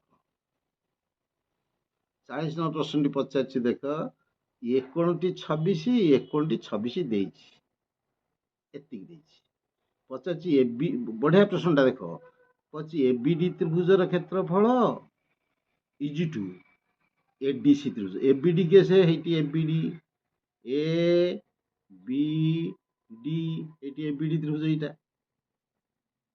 ପୁଣି ଏ ଡି ସି କେସ୍ ହେଇଟି, ଏପଟଟା ହେଲା ଏ ଡି ସି, এইটা ହେଲା ଏ ଡି ସି ତ୍ରିଭୁଜ। এই ত্রিভুজର କ୍ଷେତ୍ରଫଳ ଅନୁପାତ ରେସିଓ କେତେ? ଏ ତ୍ରିଭୁଜର କ୍ଷେତ୍ରଫଳ, ଏ ତ୍ରିଭୁଜର କ୍ଷେତ୍ରଫଳ ଅନୁପାତ କେତେ? ତାହେଲେ ଜାଣିବା। କେମିତି ଜାଣିବା? କେମିତି ଦେଖ ଟିକେ ଜାଣ। ଆରେ ଏ ତ୍ରିଭୁଜର ଶୀର୍ଷ ବିନ୍ଦୁ ଏ ତ୍ରିଭୁଜର ଶୀର୍ଷ ବିନ୍ଦୁ ଏ। ତାହେଲେ ଦିଟା ତ୍ରିଭୁଜର ଶୀର୍ଷ ବିନ୍ଦୁ 1 ଥବ ଏବଂ ଦିଟାକ ଭୂମି ଏକ ସରଳ ରେଖାରେ ଥବ। ତାହେଲେ ଉଚ୍ଚତା ସମାନ। ମନେ ରଖ, ଏଠି ୟା ଭୂମି ଏଠି ଗୋଟିଏ ସରଳ ରେଖା ଅଛନ୍ତି। ଦିଟା ତ୍ରିଭୁଜର ଭୂମି ଏକ ସରଳରେ ଥିବେ, ଶୀର୍ଷ ବିନ୍ଦୁ 1 ହେଇଥିବ, ତାହେଲେ ଉଚ୍ଚତା ସମାନ। ତାହେଲେ ଏ ତ୍ରିଭୁଜର ଉଚ୍ଚତା ଯିଏ ଯେତିକି, ଏ ତ୍ରିଭୁଜର ଉଚ୍ଚତା ମଧ୍ୟ ସେତିକି। ତାହେଲେ ଏ ତ୍ରିଭୁଜର କ୍ଷେତ୍ରଫଳ ଲେଖିବା। ଏ ତ୍ରିଭୁଜର କ୍ଷେତ୍ରଫଳ ସୂତ୍ର କ'ଣ? ନା ଏ ବି ଡି ତ୍ରିଭୁଜ ପଚାରିଛି। ଏ ବି ଡି ତ୍ରିଭୁଜର କ୍ଷେତ୍ରଫଳ, ଏ ବି ଡି ତ୍ରିଭୁଜର କ୍ଷେତ୍ରଫଳ ବିଭକ୍ତ ଏ ଡି ସି ତ୍ରିଭୁଜର କ୍ଷେତ୍ରଫଳ। ଏ ଡି ସି ତ୍ରିଭୁଜର କ୍ଷେତ୍ରଫଳ କେତେ ପଚାରିଛି? ତାହେଲେ ଏ ବି ସି ତ୍ରିଭୁଜର କ୍ଷେତ୍ରଫଳ କ'ଣ? ହାଫ୍ ଭୂমি ଉଚ୍ଚତା। ତାହେଲେ half ଭୂমি case A B D into উচ্চতা কেতে? উচ্চতা h ধর h। ইয়ার ক্ষেত্রফল কেতে হব? সে হাফ ভূমি গুণন উচ্চতা। ভূমি কে সে সিডি, সিডি এত ভূমি, হাফ সিডি ইন্টু উচ্চতা সে সমান ইয়া এই ত্রিভুজের উচ্চতা এইটা, স্থূল গুণিত ত্রিভুজ না, উচ্চতা বাহির হব, এটা উচ্চতা h। তাহলে h h গেল হাফ, হাফ হলা বিডি বাই সিডি। তাহলে উত্তর হলা কেতে? BD by CD. কেতে প্রশ্ন মজা ଦେଇଛି বিডি বাই সিডি, কিন্তু অপশন দেখে দেওয়া বিডি বাই সিডি ନାହିଁ। ଦେଖିଦିଅ, ଦେଖିଦେରେ ହେ ପିଲା, ଅପସନ ବିଡି ବାଇ ସିଡି ନାହିଁ। ଅଛି ନାହିଁ। ପୁଣି କାହିଁ ନାହିଁ? ନା ଏଠି ଗୁଡ଼ା ସେ ଖେଞ୍ଚ ଦେଇଛି। କ'ଣ ଦେଇଛି? ନା ଇଏ କୋଣ ସମାନ ଏ କୋଣ। ତାହେଲେ ଏଇଟି କ'ଣ ତାର ସମଦ୍ୱିଖଣ୍ଡକ। ଆଉ କୋଣ ସମଦ୍ୱିଖଣ୍ଡ କରୁଛି। ତାହେଲେ ଉପଦେୟ ଅଛି, ଯଦି କୋଣ ସମଦ୍ୱିଖଣ୍ଡ ବାହୁକୁ ସମାନୁପାତ ଛେଦ କରିବ, ତାହେଲେ ଏତକ ବାଇ ଏତକ ସମାନ ଏତକ ବାଇ ଏତକ। ତାହେଲେ ଏ ବି ବାଇ ଏସି, ତାର ଉତ୍ତର ହବ ଏ ବି ବାଇ ଏସି। କାରଣ ବିଡି ବାଇ ସିଡି ଯାହା ଏ ବି ବାଇ ଏସି, ତାର ଉତ୍ତର ହବ ଏସି ହେଲା। ତାପରେ ଆମେ ଯିବା ତା ପାଖ ନମ୍ବର 41 ନମ୍ବର ହେଲା। 41 ନମ୍ବର ଦେଖ କ'ଣ ଅଛି? 41 ନମ୍ବର ଦେଖିଦେବା। ଏ ବି ତ୍ରିଭୁଜରେ ଏ ବି 5, ବି ସି 7, ସି ଏ 9। ବଢିଆ ପ୍ରଶ୍ନଟା, କିଛି ନାହିଁ ଦେଖିଦିଅ। ଏ ବି ତ୍ରିଭୁଜ ବୁଝ ଭଲ, ବୁଝିଲେ ହବ। ଏ ବି ସି ତ୍ରିଭୁଜ, ଆଉ ଗୋଟା ପି କ୍ୟୁ ଆର ତ୍ରିଭୁଜ। ପି କ୍ୟୁ ଆର ତ୍ରିଭୁଜ ହେଲା।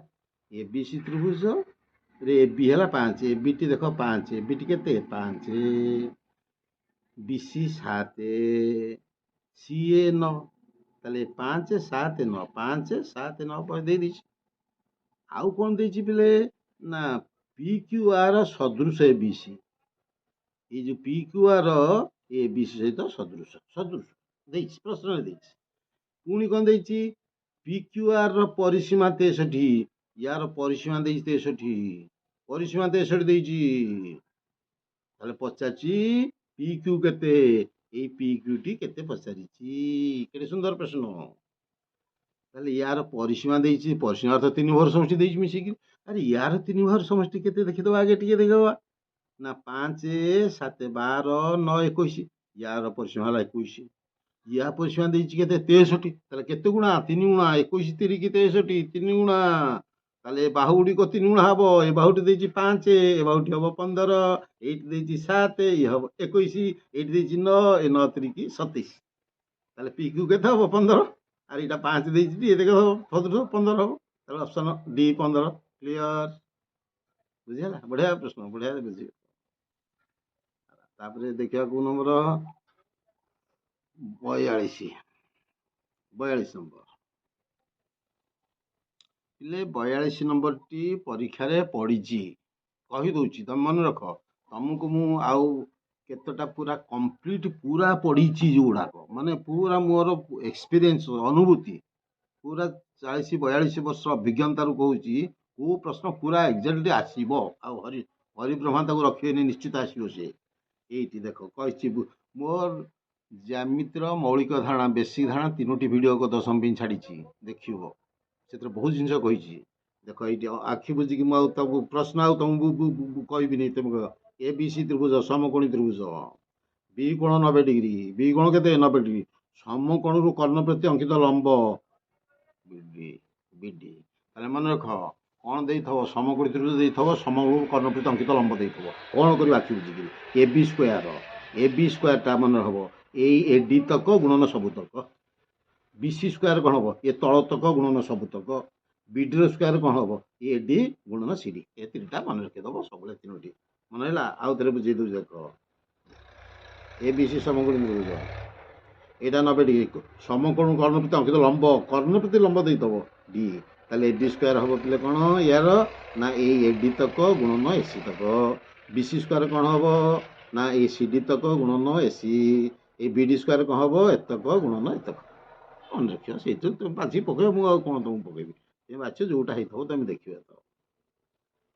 ଏଇଠି ଏଇ ଅପସନ କୋଉଟା ହବ ଏଇ ଡି ବିଡି ସ୍କୋୟାର ଗଲେ ଡି ଇନଟୁ ଡି ହବ। ତାପରେ ଦେଖ 43 ନମ୍ବର ସେ ମୌଳିକ ଧାରଣା ଯୋଉ ଦେଇଛି 3ଟି ଭିଡ଼ିଓ ସୁନ୍ଦର ଭାବେ ଦେଖେ ଯେମିତି କ୍ଲିୟର ଏବଂ ସବୁ ସର୍ଟ କୋଶ୍ଚିନ୍ କରିପାରିବ। ଚିତ୍ର ଦେଖ ଏଥିରେ ଡି ସମାନ୍ତର ବିସି ବିସି ଦେଇଛି ଏଡି ବାଇ ଡିବି କେତେ ଦେଇଛି 2/3 2/2 ଏଟା 2 ଭାଗ ଏଟା 3 ଭାଗ 2/3 ତାହେଲେ ଏଡି ତ୍ରିଭୁଜର କ୍ଷେତ୍ରଫଳ এই এডি ত্রিভুজের ক্ষেত্রফল বাই এ বি ত্রিভুজের ক্ষেত্রফল কেতে এই ଦେଇଛି এই ଟିକି ତ୍ରିଭୁଜର କ୍ଷେତ୍ରଫଳ ବାଇ ପୁରା ବଡ଼ ତ୍ରିଭୁଜର କ୍ଷେତ୍ରଫଳ କେତେ ଭାରି ସୁନ୍ଦର ଭାବରେ ଦେଖ ଏ ଦିଟା ତ୍ରିଭୁଜ ସଦୃଶରେ ପିଲେ କାହିଁକି ସଦୃଶ ନା ଇଏ ସମାନ୍ତର ଇଏ ତାହେଲେ ଏକୋଣ ସମାନ ଏକୋଣ ଏକାନ୍ତର କୋଣ ସେମିତି ଏକୋଣ ସମାନ ଏକୋଣ ଏକାନ୍ତର କୋଣ ତାହେଲେ ଏ ବଡ଼ ତ୍ରିଭୁଜର ଏକୋଣ ଛୋଟ ତ୍ରିଭୁଜ ଏକୋଣ ସମାନ ହେଲା ପୁଣି ଏକୋଣ ଏକୋଣ ଏଟା ତ ଉଭୟଥିରେ ଅଛି ଆଉ 3 କୋଣ ସମାନ 3 କୋଣ ସମାନ ହେଲେ ବାହୁଗୁଡ଼ିକ ସଦୃଶ ବାହୁଗୁଡ଼ିକ ସମାନ ରୂପେ ଦେଇଛି 3 କୋଣ ସମାନ ହେଲେ ତ୍ରିଭୁଜ ସଦୃଶ ହେଇଗଲା ବାହୁଗୁଡ଼ିକ ସମାନ ରୂପେ ଦେଇଯିବେ ସମାନ ରୂପେ ଦେଲେ କଣ ହବ ନା AD by AB equal A by AC equal D by BC ହେଇଯିବ। ତାହେଲେ ତାହେଲେ এইটা ହେଲା 2 এইটা କେତେ 5 আর এইতକ 2 এতক 3 2 3 5 বড়টা 5 ହେଇଯିବ তাহলে 2 এত 5 তাহলে 2 ର ସ୍କୋୟାର କେତେ ସଦୃଶ ତ୍ରିଭୁଜ କ୍ଷେତ୍ରଫଳ ଅନୁପାତ ବାହୁମାନଙ୍କର ବର୍ଗ ଅନୁପାତ ସମାନ ତାହେଲେ 4/25 ଉତ୍ତର ହେଲା 4/25 ହେଲା ବଢିଆ ବଢିଆ କ୍ୱେଶ୍ଚନ ଦେଇଛି। ତାପରେ 44 ନମ୍ବର ଗୋଟିଏ ତଥ୍ୟର ଗରିଷ୍ଠକ 2 ମାଧ୍ୟମର 5 ମଧ୍ୟମା କେତେ ଆକୁ ମୁଁ କଣ କହିବି ପୁଣି ଗରିଷ୍ଠକ ଦେଇଛି ଏବଂ ଓ ଗରିଷ୍ଠକ ଦେଇଛି 2 ମାଧ୍ୟମାନ ବୋଲେ କଣ ଏମ ଦେଇଛି କେତେ 5 ପଚାରିଛି ମଧ୍ୟମା ବୋଲେ MD କେତେ। ତାର ସୂତ୍ର ଜାଣିଛ, ସୂତ୍ର ବହିରେ ଅଛି ଦେଖିବ। MO ହେଲା କ'ଣ 3MD ମାଇନସ 2M। ବହିରେ ଦେଇଛି ସୂତ୍ର ଘର କାଟିକିରି। MO ଗରିଷ୍ଠକ, MD ମଧ୍ୟମା, M ହେଲା ମାଧ୍ୟମାନ। ସୂତ୍ର ହଉଛି ଏଇଟା। ଏ ପରୀକ୍ଷାରେ ବି ପଡ଼ିଯିବ ଏଇ ସୂତ୍ରଟା, ଏଇଟା ପଡ଼ିଯିବ ପରୀକ୍ଷାରେ ଦେଖିଦବ। ତାହେଲେ ପକେଇଦିଅ MO ଦେଇଛି କ'ଣ ଦେଇଛି ଗରିଷ୍ଠକ ଦେଇଛି 2, ତାହେଲେ MO ଜାଗାରେ 2 ଲେଖିଦେଲ। ସମାନ MD ତ ପଚାରିଛି, ତାହେଲେ 3MD କି ରହିଲା ମାଇନସ 2M। M ର ମୂଲ୍ୟ ଦେଇଛି 5, 2 ଗୁଣନ 5, 2 5 10, ମାଇନସ 10 ପ୍ଲସ୍ 10, ପ୍ଲସ୍ 10 2 12 ହେଲା। 3MD ହେଲା 12, MD ହେଲା 4। ଉତ୍ତର 4 ଯୋଉଠି ଥବ ସେଇଟା ହେଲା ଉତ୍ତର। ଠିକ ହେଲା, ମୁଁ କହିଦେଇଛି, ସେଥିରେ କହିଦେଇଛି ତ ବୁଝେଇଦେଲେ କହିଦେଇଛି। ତାପରେ 45 ନମ୍ବର ପିଲେ 6 ଜଣ ବାଳକର ମାଧ୍ୟମ ବୟସ 12। 6 ମାଧ୍ୟମ ହାରାହାରି 6 ଜଣଙ୍କର 6 ଜଣଙ୍କର 12। 6 ଜଣଙ୍କ 12 ହେଲେ ଟୋଟାଲ ହବ କେତେ 1272। ଆରେ 6 ଜଣଙ୍କର 12 ହାରାହାରି, ତାର ଟୋଟାଲ ବୟସ 1272।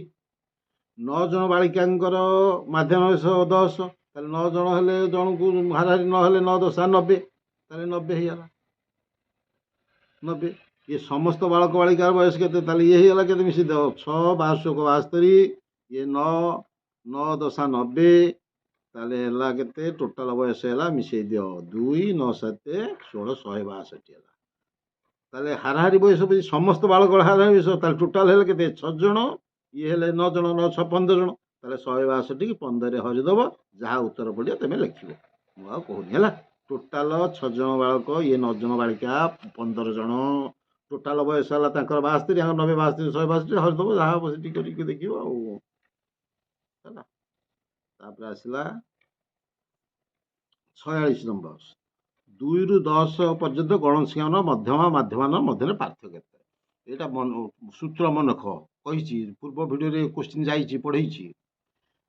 2 ରୁ 10 गणसंख्या 2 ରୁ 10, 2 पर 3 3 पर 4 5 6 7 8 9 10। देख लो कि छाड़ी कि सब छाड़ी के 1 1 1 1 सब छाड़ी। देखो जदि समान छड़ा थब डिफरेन्स थब, ताले मध्यमा आ माध्यमान मानकर डिफरेन्स शून्य। आखि बुझी पकई दब समान डिफरेन्स नुह आउ हला। तापरे देखा को नंबर 46 है 47। परस्पर बहिस्थ होइथिबा दुईटी अणुच्छेदी वृत्तर सर्वाधिक साधारण स्पर्श। परस्पर बहिस्थ देख होइथिबा दुईटी अणुच्छेदी अणुच्छेदी वृत्त हेटी हेटी हेटी गोटे वृत्त आ गोटे वृत्त, ये क्या छेद करना कि स्पर्श करना, ताले केतोटी स्पर्शक हम यांकर ना देख एठे हेटी गोटे एठे गोटे, ये दुईटा सरल स्पर्शक, एमती गोटे जीव पुणी एमती गोटे जीव, ये दुईटा तिर्यक स्पर्शक। से पचार केतोटी स्पर्शक 4टा, केतोटी सरल स्पर्शक होते जोड़िए, केतोटी तिर्यक स्पर्शक थे जोड़िए, जहाँ प्रश्न पचार से अनुसार उत्तर दो। क्लियर। आसला 48 नंबर चित्र यहाँ 48 चित्र यहाँ है देखिए पीटी गोटे स्पर्शक पिले पीटी स्पर्शक पीए विच्छेदक आ ये पचार पीटी देछि 12 पीटी देछि 12 पीए देछि 9 ए पीएटा देछि 9 ताले पीए बी केते पचार एथरा किछि नाही या सूत्र होछि PT square equal PA into PB PT square equal PA into PB पकई दो पकई दे कसी दो आ कोन पीटी साला केते 12 12 स्क्वायर 144 पीए केते पीए देछि 9 इनटू पीबी ताले 9 गुणा ही झरा हम 144 9 रहले 16 ताले पीबी हला 16 ताले पीबी टोटल हला 16 पचाची ये तो कहते 9 ताले एबी तो कहते 7 हो टोटल 16 वाला 7 हो 7 उत्तर जोड़ थब सिद्ध हो उत्तर एडी ऑप्शन ए हो। क्लियर। तार 49 नंबर 49 ନମ୍ବର କ'ଣ ଦେଇଛି? ବଢ଼ିଆ ପ୍ରଶ୍ନଟେ ଦେଇଛି ଦେଖ। ଏ ଦୁଇଟା ବୃତ୍ତ ପରସ୍ପରକୁ ସ୍ପର୍ଶ କରୁଛନ୍ତି। ଏ ବୃତ୍ତ ଆଉ ଏ ବୃତ୍ତ ପରସ୍ପରକୁ ସ୍ପର୍ଶ କରୁଛନ୍ତି ପି ବିନ୍ଦୁରେ। ଏଇ ଏବିଟା ହେଉଛି କ'ଣ? ତାଙ୍କର ସାଧାରଣ ସ୍ପର୍ଶକ। ତାହେଲେ ପଚାରି ଏଇ କୋଣଟି ପଚାରିଛି କେତେ? ଏଇ ଚିତ୍ର ଦେଖିଲେ ଆକ୍ଚୁଆଲି କି 90 ଡିଗ୍ରୀ ଲେଖିଦେବ। ବୁଝେଇ ଦେଉଛି କେମିତି ହେଲା। ମୁଁ କହିଦେଉଛି 90 ଡିଗ୍ରୀ ବୁଝେଇ ଦେଉଛି କେମିତି ହେଲା। ଦେଖ କେତେ ସହଜରେ ବୁଝେଇ ଦେଉଛି। ଆଖି ବୁଝିକି ଦେଖ। ଦେଖିଲେ ଏଇଠି ଗୋଟିଏ ବିନ୍ଦୁ ନେଇଯା, ଯୋଉଠି ଏଇଠି ନେଇକିରି ଏଇଠି ଗୋଟେ ସ୍ପର୍ଶକ ସାଧାରଣ ଟାଣିଦେଲ। ତାହେଲେ ବହିସ୍ଥ ବିନ୍ଦୁ ଏଇଟା ଜାଣିଛ। ଇଆଡ଼େ ଦେଖିଦିଅ। ବହିସ୍ଥ ବିନ୍ଦୁରୁ ବୃତ୍ତପତି ଯୋଉ ଦୁଇଟା ସ୍ପର୍ଶ ଟଣାଉ ସେମାନେ ସମାନ ଦୈର୍ଘ୍ୟ ବିଶିଷ୍ଟ କୁହାଯାଇଛି। ତାହେଲେ ଏଇଟା ଗୋଟେ ବହିସ୍ଥ ବିନ୍ଦୁ ହେଲା। ଇଏ ସ୍ପର୍ଶ ଯେତିକି ଏ ସ୍ପର୍ଶ ସେତିକି ହବ ନା ନାହିଁ? ଇଏ ଗୋଟେ ସ୍ପର୍ଶ ନା ନାହିଁ ଯେ ଏତିକି ହବ। ତାହେଲେ ଦି ବାହୁ ଯେତେବେଳେ ସମାନ, ଇଏ ଦି କୋଣ ସମାନ ହେଇଯିବ ନା ନାହିଁ? ହେଇଯିବ। ସେମିତି ଇଏ ବହିସ୍ଥ ବିନ୍ଦୁ, ଇଏ ଗୋଟେ ସ୍ପର୍ଶକ, ଇଏ ସ୍ପର୍ଶକ। ତାହେଲେ ଇଏ ଯେତିକି ଇଏ ସେତିକି। ତାହେଲେ ଏ ଦି କୋଣ କଲେ ଏ ଦି କୋଣ ସମାନ ହେଇଯିବ ନା ନାହିଁ? ହେଇଯିବ। ତାହେଲେ ଏ କୋଣ ଯେତିକି ଏ କୋଣ ସେତିକି, କାରଣ ଏ ବାହୁ ଯେତିକି ଏ ବାହୁ ସେତିକି। ତାହେଲେ ଏ କୋଣ ସେତିକି ଏ କୋଣ ସେତିକି ହବ। ମୁଁ ଲିଭେଇ ଦେଇକି ଆଉ ଟିକେ ବାଗେଇକି କରୁଛି, ଦେଖିଦେବ। ତାହେଲେ ଆମେ ଜାଣିଲେ କ'ଣ? ଦେଖ ବୁଝେଇଦେଲି। ଆମେ ଜାଣିଲେ କ'ଣ ନା ଏଇଠି ଯଦି ଆମେ ଗୋଟିଏ ସ୍ପର୍ଶକ ଟାଣିଦବା, ତାହେଲେ ଇଏ ନା ଦେଲି ଟି ଧର। ଟି ଏ ଯେତିକି ଟିପି ସେତିକି, ଅନୁଧା ଟି ପି ଏ ଯେତିକି ଟିପି ସେତିକି। ତାହେଲେ ଏ କୋଣ ଯେତିକି ଏ କୋଣ ସେତିକି। କ୍ଲିୟର? ସେମିତି ଟିବି ଯେତିକି ଟିପି ସେତିକି। ତାହେଲେ ଏ କୋଣ ଯେତିକି ଏ କୋଣ ସେତିକି, ଏ କୋଣଟା ସେତିକି ନା ନାଇଁ? ତାହେଲେ ମୁଁ ଅତି ସହଜରେ ବୁଝିବାକୁ ମୁଁ ଲେଖୁଛି ଆକୁ 1। ଏ କୋଣ ନା ଏତେ ନାଁ ଲେଖିଲି 1, ଏଇଟା ଲେଖିଲି 2, ଏଇଟାକୁ ଲେଖିଲି 3, ଏଇଟାକୁ ଲେଖିଲି 4। 1 2 3 4 ଏ କୋଣ ମିଶିଲେ 1 2 3 4 ମିଶିଲେ କେତେ ହବ? 1 ଯୁକ୍ତ 2 ଯୁକ୍ତ 3 ଯୁକ୍ତ 4 ମିଶିଲେ କେତେ ହବ? 180। ଆରେ ଏ କୋଣ ମିଶିଲେ 180 3 180, 100 କୋଣ 180। ତାହେଲେ ମୁଁ ଏ କୋଣ ନ ଲେଖିକିରି ୟାର ଇଏ ଯାହା ଇଏ ସେୟା, ତାହେଲେ 2ର ଦ୍ୱିଗୁଣା ଲେଖିଦେଲି। ଏଇଟା 2 କୋଣ, 2ର 2 କୋଣର ଦ୍ୱିଗୁଣା ଯୁକ୍ତ ଇଏ ନ ଲେଖି 3ର ଦ୍ୱିଗୁଣା ଲେଖି ଇଏ ଯାହା ଇଏ ସେୟା। ତାହେଲେ ୟାର ଦ୍ୱିଗୁଣା ଲେଖିଲି। 2ର 3ର ଦ୍ୱିଗୁଣା ହେଲେ କେତେ ହେଲା? 180। ତାହେଲେ ଗୁଣେ ଗୁଣେ ହେବ 90। କ୍ଲିୟର?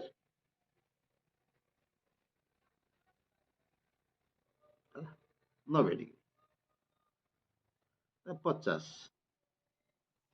ଗୋଟିଏ ବୃତ୍ତର ବହିସ୍ଥକ ବିନ୍ଦୁରୁ ବୃତ୍ତଟି ଅଙ୍କିତ ସ୍ପର୍ଶଖଣ୍ଡର ଦୈର୍ଘ୍ୟ 5, ବୃତ୍ତ କେଉଁ ଦୂରତା ଦେହରେ? ଏଇଟା ସହଜ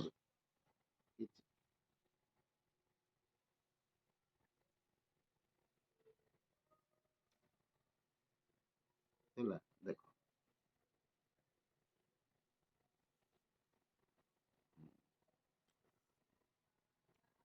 ଗୋଟିଏ ବୃତ୍ତର ବହିସ୍ଥକ ବିନ୍ଦୁରୁ, ଏଇଟା ଗୋଟେ ବୃତ୍ତ, ବହିସ୍ଥକ ବିନ୍ଦୁ ପି, ସ୍ପର୍ଶଖଣ୍ଡ ଦୈର୍ଘ୍ୟ 5, ଗୋଟେ ସ୍ପର୍ଶ ଟଣା ହେଲା। ସ୍ପର୍ଶଖଣ୍ଡ ଦୈର୍ଘ୍ୟ ହେଲା 5। ଏ ନା ଟି ଦେଇଦିଅ। ତାହେଲେ ଏଇଟା ନା ପି, ତାହେଲେ ଏଇ ପିଟି ହେଲା 5। ବୃତ୍ତର କେନ୍ଦ୍ରଠାରୁ ବିନ୍ଦୁର ଦୂରତା 13। ତାହେଲେ ଏଇ କେନ୍ଦ୍ରଠାରୁ ଏଇଟା ଦୂରତା ହେଲା କେତେ? 13। ଆଉ ତାହେଲେ ଏଇଠି କେତେ ଜାଣିନା? ଏଇଟା ସମକୋଣ 90, ଏଇଟା 13, ଏଇଟା 5, ଏଇଟା 12। ଏଇଟା 12 ହେଲେ ବ୍ୟାସ ହବ 24 ଆଉ ନାଇଁ 25 କ'ଣ ବୃତ୍ତ ବ୍ୟାସ ହେଲା 24 ହବ। କ୍ଲିୟର ହେଲା? ବୁଝିଲ ପିଲେ? ଯାହା କମେଣ୍ଟ ଦେଲେ କ'ଣ ଅସୁବିଧା ହେଲା କମେଣ୍ଟ ଦ୍ୱାରା ଜଣାଇବ ହେଲା। Thank you very much.